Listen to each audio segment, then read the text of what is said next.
सभी का आपके अपने चैनल एचपी सक्सेस क्लासेस में।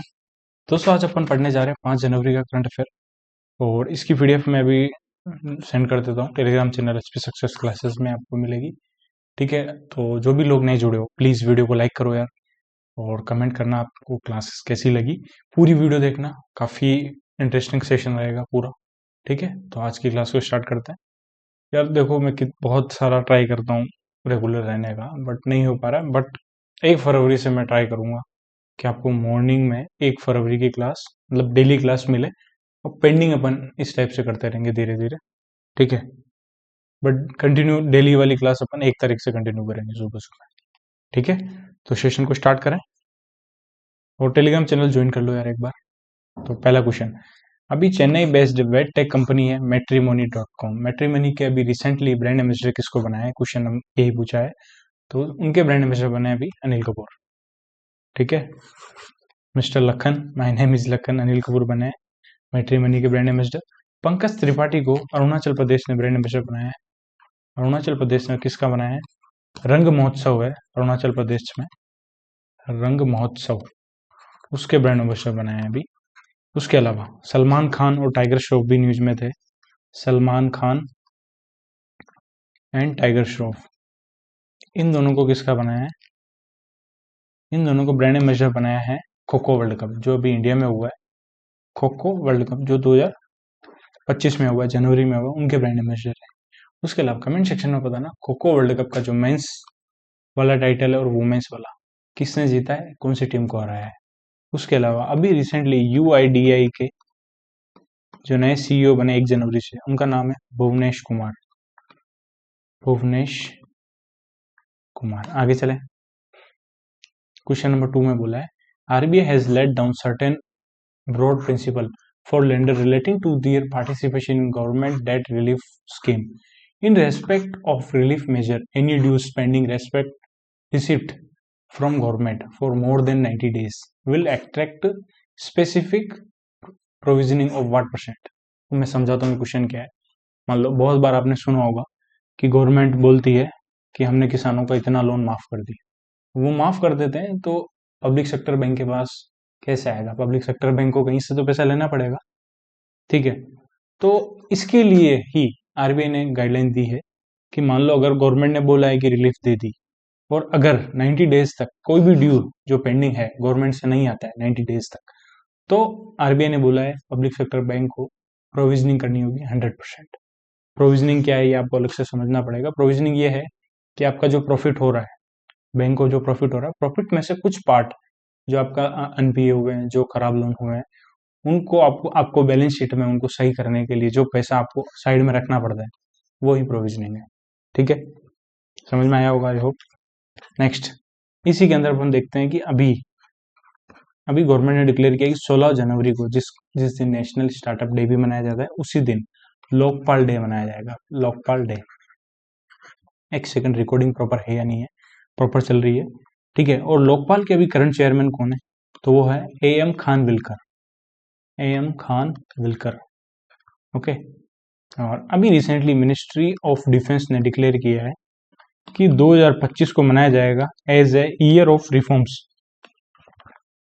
Year of reforms to transform arm forces into technology. To transform arm forces into technology. तो arm forces में जितनी भी आर्म फोर्सेज है उसमें ज़्यादा से ज़्यादा टेक्नोलॉजी का एडवांसमेंट आए, उसके लिए 2025 को ईयर ऑफ रिफॉर्म्स बनाएगी मिनिस्ट्री ऑफ डिफेंस। यहाँ तक क्लियर। क्वेश्चन नंबर 3 के ऊपर चलते हैं। Department of administrative reforms and public grievances, जो मिनिस्ट्री ऑफ पर्सोनल के अंडर आता है, पब्लिक ग्रीवेंसेस के अंदर, has issued the scheme guideline for the 28th national award for e governance 2020-25। The national e governance award 2020-25 will consist N incentive of what amount for gold award. तो जो national e governance award दिए गए उसमें gold award ही है और silver award ही है। ठीक है, अब क्वेश्चन में ये बोल रहे हैं कि गोल्ड अवार्डी को कितना प्राइस मिलेगा, कैश प्राइस, इंसेंटिव कितना है। तो जो गोल्ड अवार्डी हैं उनको 10 लाख का कैश प्राइस मिलता है और सिल्वर को 5 लाख का इंसेंटिव मिलता है। ये याद रखना है। टोटल इस बार 16 अवार्ड दिए हैं, 10 गोल्ड अवार्ड और 6 सिल्वर अवार्ड। उसके अलावा अभी अपन ने देखा था नवंबर 2024 में एक एडिशन आया था, सेकंड एडिशन आया था ग्रीवियंस रिड्रेसल असेसमेंट इंडेक्स का। ग्रीवियंस रिड्रेसल असेसमेंट इंडेक्स आया था, ठीक है। ये इंडेक्स देता है best work to settle grievances. ये इंडेक्स किस लिए देते हैं कि कौन सी मिनिस्ट्री ने बेस्ट वर्क की है, जो भी कंप्लेन वगैरह रेज हुई है उसको सोल्व करने के लिए, टू सेटल ग्रीवियंसेस को सोल्व करने के लिए, ठीक है। इसमें 3 कैटेगरी है, ए बी सी, ग्रीवेंसेस के अकॉर्डिंग नंबर ऑफ ग्रीवेंसेस। अगर number of grievances greater than 10,000 है तो कैटेगरी ए में आएगी। अगर 2000 से लेके 9999 के बीच में तो कैटेगरी बी, और अगर लेस देन 2000 है तो कैटेगरी सी। अब तीनों में कौन कौन से डिपार्टमेंट ने टॉप किया है, तो देखो कैटेगरी ए में टॉप किया department of agriculture and farmer welfare, agriculture and farmer welfare ने टॉप किया है, ठीक है। कैटेगरी बी में टॉप किया controller and auditor general, CAG ने किया है। और कैटेगरी सी में किया डिपार्टमेंट डीपम ने किया, Deepam, department of investment and public asset management, public asset management, जिसकी शॉर्ट फॉर्म है दीपम, ठीक है। काफी इंपॉर्टेंट चीज बताइए, मैं आगे चलते हैं क्वेश्चन नंबर 4 के ऊपर। अभी ministry of commerce and industry ने एक नई कमेटी बनाई, वेरी इंपॉर्टेंट, स्टार मार्क कर लेना इस क्वेश्चन को। ये कमेटी बनी किसके लिए बनी है, to revise the base year for WPI, wholesale price index है, उसका बेस ईयर रिवाइज करने के लिए कमेटी बनाई है। उस कमेटी के हेड कौन है, और बेस ईयर को जो चेंज करेंगे वो 11-12 से 22-23 में कन्वर्ट करने की बात चल रही है, रिवाइज करने की बात चल रही है। तो इस कमेटी के जो हेड है वो है रमेश चंद, ठीक है। अब कमेंट सेक्शन में आप बताना मेजरली जो डिफरेंसेस है CPI WPI में क्या है। CPI में कितने आर्टिकल आते हैं, WPI में कितने आर्टिकल आते हैं, CPI का कितना है बेस ईयर, WPI का कितना है। तो ये IBPS PO इंटरव्यू में काफी हेल्प करेगी, ठीक है। और दूसरे पुष्पक भट्टाचार्य जी न्यूज में क्यों होते हैं, क्योंकि RBI ने एक कमेटी बनाई थी फ्री AI के इनेबलमेंट के लिए, फ्री AI कमेटी का नाम था। उस कमेटी के हेड कौन है, पुष्पक भट्टाचार्य जी, ओके। और अभी रिसेंटली गुजरात गवर्नमेंट ने बनासकांठा डिस्ट्रिक्ट से कार्व आउट किया एक नया डिस्ट्रिक्ट, उसका नाम है 34 डिस्ट्रिक्ट है वो गुजरात का, वाव थराड नया डिस्ट्रिक्ट बनाया है ये। और इसको एक्सट्रैक्ट किससे किया है, बनासकांठा डिस्ट्रिक्ट में एक विलेज है मसाली विलेज, इंडिया का पहला बॉर्डर सोलर विलेज है, ओके। नेक्स्ट चले क्वेश्चन नंबर 5 के ऊपर। अकॉर्डिंग टू द 4th बिलियन update report to the united nation framework convention on climate change UNFCCC in 2020, India's total greenhouse gas emission decreased by how much percent with respect to 2019? तो India में जो green house gas का emission हो रहा है वो कितना percent कम हुआ है 2020 के अंदर एज कम्पेयर टू 2019, तो वो है 7.93%, ठीक है। अब देख लेते हैं मेन मीटिंग जो हुई है UNFCCC की COP29 कहाँ हुई है, इस साल हुई है, वो हुई है बाकू में, अजरबैजान में। नेक्स्ट होगी COP30, वो कहाँ होगी, वो होगी बेलम ब्राजील में, very important question, Belum Brazil, ठीक है। तो डेली क्लास कैसे भी करके मेरा ये है कि डेली क्लास चाहे अपन कितना पीछे चले, डेली क्लास करवानी है मुझे। क्यों, क्योंकि देखो भले इस क्लास को 200 लोग ही देख रहे हैं, बट इंपॉर्टेंट ये है कि उसमें से 100 लोग सीरियस हैं और जो क्लास देख के उनको करंट अफेयर याद हो रहा है, मेरे लिए वो इंपॉर्टेंट है। आप ट्राई करो ज़्यादा से ज़्यादा लोगों के पास पहुंचे। 1 फरवरी से अपन ट्राई करेंगे कि सुबह सुबह ही क्लास आपको मिल जाए डेली वाली, ठीक है। बजट भी आ जाएगा, टॉपिक वाइज भी अपन मार्च से स्टार्ट करेंगे, बट थोड़ा आप लोग सपोर्ट करो मुझे, ठीक है। COP30 कहाँ होगा, बेलम ब्राजील में होगा। उसके अलावा बहुत सारी कॉप्स होती है, यूनाइटेड नेशन एक CBD की कॉप होती है, CBD की COP16, वो कहाँ हुई है, वो हुई है काली कोलंबिया में, इसी साल हुई है काली कोलंबिया में। नेक्स्ट होगी वो 17th COP17 CBD की, वो 2026 में होगी, वो कहाँ होगी, वो होगी येरेवन अर्मेनिया में, येरेवन अर्मेनिया। और इंडिया ने अर्मेनिया को ही Pinaka multi barrel rocket launcher India ने एक्सपोर्ट किए हैं, ठीक है। ये दिसंबर के स्टार्टिंग में मैंने पढ़ाया था, ओके। और उसके अलावा यूपी उत्तर प्रदेश ने डिक्लेयर किया है 24 जनवरी को हर साल संस्कृत उत्सव मनाया जाएगा, संस्कृति उत्सव मनाया जाएगा to celebrate its foundation day, क्योंकि इसी दिन उत्तर प्रदेश का फाउंडेशन डे के रूप में मनाएंगे इस दिन को, ठीक है। क्वेश्चन नंबर 6 के ऊपर चले। SEBI has launched a new initiative named Parva to combat misleading claim about investment return. तो अब इसमें परवा में वी क्या रिप्रेजेंट करता है, वी की फुल फॉर्म क्या है? वी की full form verification, past risk and return verification agency, परवा। ठीक है, एक और क्वेश्चन बताना, एनपीएस डे कब आता है? कमेंट सेक्शन में बताना, एनपीएस डे हर बार कब मनाते हैं, कौन से दिन पे मनाते हैं? ठीक है, उसके अलावा अभी रिसेंटली कैबिनेट ने अप्रूव किया है, कंटिन्यू रहेगी एक स्कीम है, उसका नाम है प्रधानमंत्री फसल बीमा योजना, फसल बीमा योजना and restructured weather based crop insurance scheme, weather based crop insurance scheme. इस स्कीम को गवर्नमेंट ने बोला 2025-26 तक ये कंटिन्यू रहेगी, 21-22 से। इसका टोटल जो आउटले है वो कितना है? 69,000 करोड़ के आसपास है, 69,515 करोड़।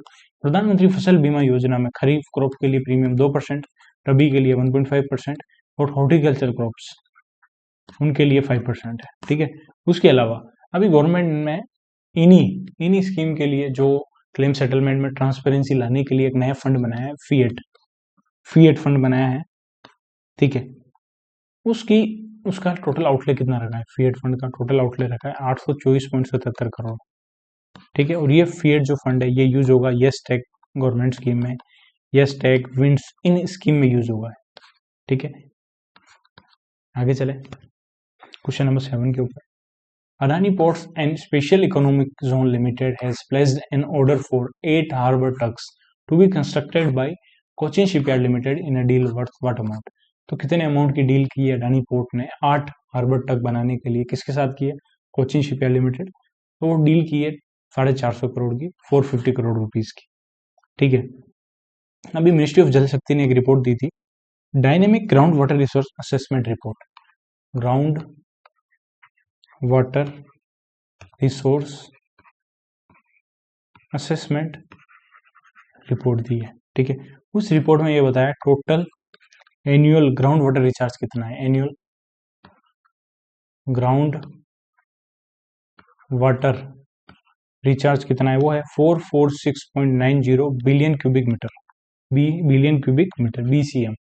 ठीक है, उसके अलावा एनुअल एक्सट्रैक्टेबल ग्राउंड वाटर कितना है? एनुअल एक्सट्रैक्टेबल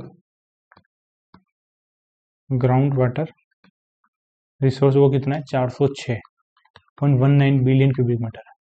ठीक है, और किसी को अगर पर्सनल डाउट हो तो आप मेरे को इंस्टा पे मैसेज भी कर सकते हैं। मेरी आईडी है ये हिमांश P18, ये मेरी आईडी है इंस्टा पे।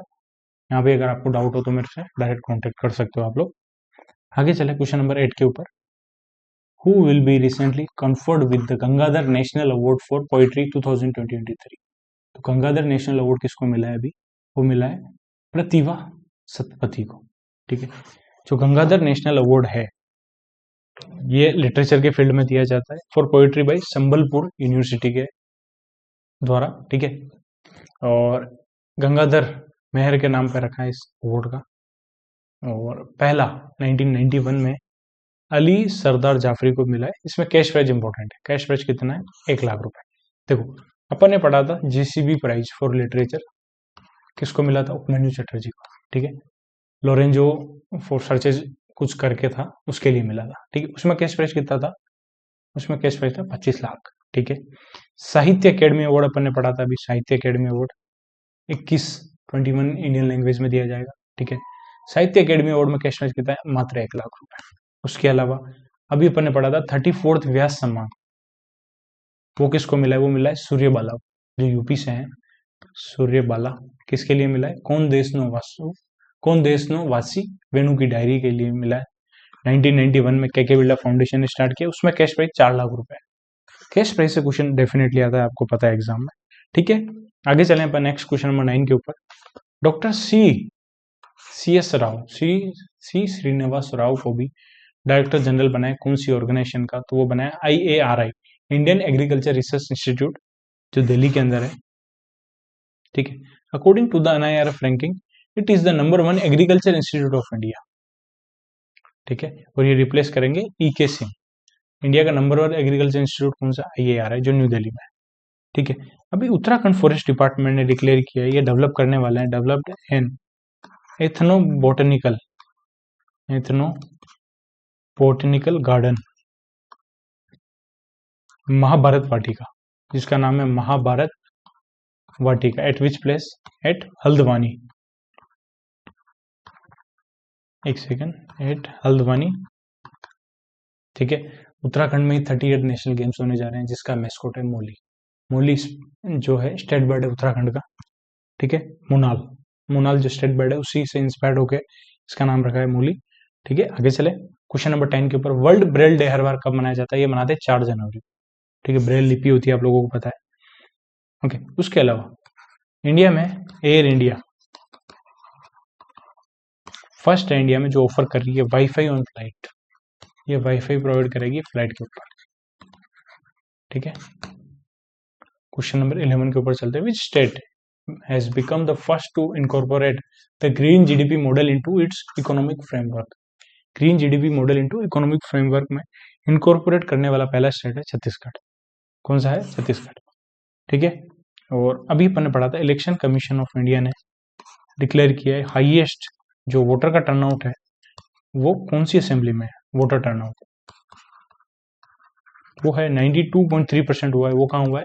धुबरी आसाम में, धुबरी आसाम में, ठीक है। और एक बार देख लेना ये चीज कि धुबरी आसाम से कौन जीता है, इलेक्शन में कौन जीता है, ये भी देख लेना, क्योंकि क्या पता यहाँ पे पूछ ले, ठीक है। और लोवेस्ट टर्नआउट वो है श्रीनगर में 38.7%, वो है श्रीनगर में, ओके। Next question. अभी कौन सा एडिशन हुआ है इंडिया नेपाल के बीच में? एक एक्सरसाइज होती है जिसका नाम है सूर्य किरण, तो उसका दिसंबर में हुई थी एक्सरसाइज सूर्य किरण का, कौन सा एडिशन था? तो वो है अपना फेवरेट नंबर 18 नंबर, ठीक है। तो ये कहाँ हुई है? सालजांडी, नेपाल के अंदर। और अभी इंडिया श्रीलंका के बीच में ही 11th एक्सरसाइज हुई थी इंडिया प्लस श्रीलंका के बीच में, उस एक्सरसाइज का नाम है स्लिनेक्स, जो कहाँ हुई है? वो हुई है विशाखापट्टनम आंध्र प्रदेश में, विशाखापट्टनम आंध्र प्रदेश। और आंध्र प्रदेश ने ही अभी एक फेस्टिवल मनाया, उसका नाम है राता सप्तमी, राता सप्तमी। आंध्र प्रदेश की स्पोर्ट्स अथॉरिटी ने एक एप्लीकेशन लॉन्च किया है क्रीडा। इस टाइप से आपको करंट अफेयर को रिलेट करना है तो बहुत मजा आएगा, ठीक है। जैसे जैसे न्यूज एक ही स्टेट की आती जाएगी तो फिर मैं रिलेट और बेहतरीन तरीके से करूंगा, डोंट वरी। बैंकिंग गवर्नेंस के ऊपर चलते हैं। अभी आरबीआई की जो फाइनेंशियल स्टेबिलिटी रिपोर्ट आई थी उसके अकॉर्डिंग फाइनेंशियल 25 की आरबीआई ने जीडीपी कितनी फोरकास्ट की, अपन ने पढ़ लिया था, बट एमसीक्यू फॉर्म में मैं वापस लेके आया हूँ। तो जीडीपी कितनी फोरकास्ट की थी आरबीआई ने? वो की 6.6%, ठीक है। उसके अलावा आरबीआई ने अभी जो दिसंबर में मॉनेटरी पॉलिसी कमेटी हुई थी, मीटिंग हुई थी, उसमें बताया था कि एक लिमिट इंक्रीज की है आरबीआई ने कि जो भी कोलेट्रल फ्री एग्रीकल्चर लोन है, कोलेट्रल फ्री एग्रीकल्चर लोन, उसकी लिमिट 1.6 लाख से बढ़ा कितनी कर दी है? बढ़ा के 2 लाख कर दी है, okay. Very important question, star mark कर लेना इस क्वेश्चन को, इसलिए मैं बार बार बता रहा हूँ, दोनों क्वेश्चन इंपॉर्टेंट है। उसके अलावा कैबिनेट ने भी, यूनियन कैबिनेट ने भी अप्रूव किया है कि India 1 million metric tonne of non basmati white rice किसको देगा? नॉन बासमती व्हाइट राइस का एग्रीमेंट इंडिया ने किसके साथ किया है? वो किया है इंडोनेशिया के साथ, ओके। और जो भी क्लास देख रहे हैं उनको थैंक यू डेली क्लास देखने के लिए, क्योंकि डेली क्लास बहुत इंपॉर्टेंट होती है। देखो मैंने जितना जीएमई स्कोर किया है 25, 27, 28 वो डेली क्लास से किया है, डेली नोट्स बना के किया है। शॉर्टकट मत ढूंढो, ठीक है। हार्डवर्क हमेशा आपको रिजल्ट देगा, आज नहीं तो कल देगा। तो हार्डवर्क की आदत डालो, लाइफ में आप कहीं नहीं रुकोगे। नेक्स्ट चले क्वेश्चन नंबर 2 के ऊपर। What is the name of the e-auction portal that was recently launched by Ministry of Finance for the e-auction of the properties of public sector bank? जो भी पब्लिक सेक्टर बैंक की properties वगैरह जो NPA हो जाते फिर उनका auction करने के लिए एक पोर्टल बनाया मिनिस्ट्री ऑफ फाइनेंस ने, उस पोर्टल का नाम है बैंकनेट।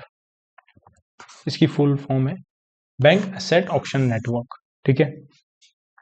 और एनपीसीआई ने अभी एक्सटेंड की है जो 30% मार्केट शेयर कैपिटल था, मार्केट शेयर कैप था यूपीआई प्रोवाइडर के ऊपर, मार्केट शेयर कैप था यूपीआई प्रोवाइडर पे, उसको एक्सटेंड कर दिया 31 जनवरी 2026 तक, ठीक है। और अभी रिसेंटली फेडरल बैंक ने एक प्लेटफॉर्म लॉन्च किया जिसका नाम है फेड वन। कमेंट सेक्शन में बताना फेडरल बैंक का हेडक्वार्टर कहाँ है। क्वेश्चन नंबर 3 के ऊपर चलते हैं। अभी रिसेंटली एसबीआई ने लॉन्च किए 2 नई scheme, SBI patron fix deposit scheme and दूसरी स्कीम का नाम क्या है जो जनवरी में लॉन्च की है, तो दूसरी है हर घर लखपति आरडी स्कीम, रिकरिंग डिपॉजिट। ठीक है, और एसबीआई पैट्रन जो फिक्स डिपॉजिट स्कीम है, ठीक है, वो मेनली डिजाइन की है सीनियर सिटीजन जो 80 साल और उससे ऊपर के हैं। ठीक है, अभी recently state bank of India और यूनियन बैंक ऑफ इंडिया ने एमओयू किया था असम गवर्नमेंट के साथ टू ऑफर इंश्योरेंस बेनिफिट, देने के लिए। ठीक है, last question, recently a tab based digital process was launched by which bank for non resident Indian NRI to open NRE and NRO account। ठीक है, तो NRE NRO account tab based digital process के through open कर सकते हैं SBI के customer. ठीक है, और अभी यस बैंक ने क्या लॉन्च किया था, फिक्की लेडीज ऑर्गेनाइजेशन के साथ मिलकर। ठीक है, आप लोग बोल रहे थे कि उसमें थोड़ा मैंने गलत बोल दिया, चलता ही था, तो बस अपन को पता लगना चाहिए कि क्या है। ओके, और बंधन बैंक के नॉन एग्जीक्यूटिव चेयरमैन कौन है, नॉन एग्जीक्यूटिव चेयरमैन वो है अनूप कुमार। ठीक है, और सीईओ कौन है, डीबीएस बैंक के सीईओ भी कौन अपॉइंट हुए थे, जो डीबीएस बैंक इंडिया ब्रांच है जिसकी, वो होते हैं सीईओ रजत वर्मा। ओके दोस्तों, प्लीज आपको वीडियो अच्छी लगी होगी आई होप, तो प्लीज वीडियो को शेयर करना यार अपने दोस्तों के साथ, कमेंट करना क्लास कैसी लगी, और प्लीज जिस जो भी लाइक नहीं करता एक बार लाइक करो यार। ओके, मिलते हैं नेक्स्ट क्लास में। जय श्री राम दोस्तों, good luck, have a nice day, thank you for watching this video.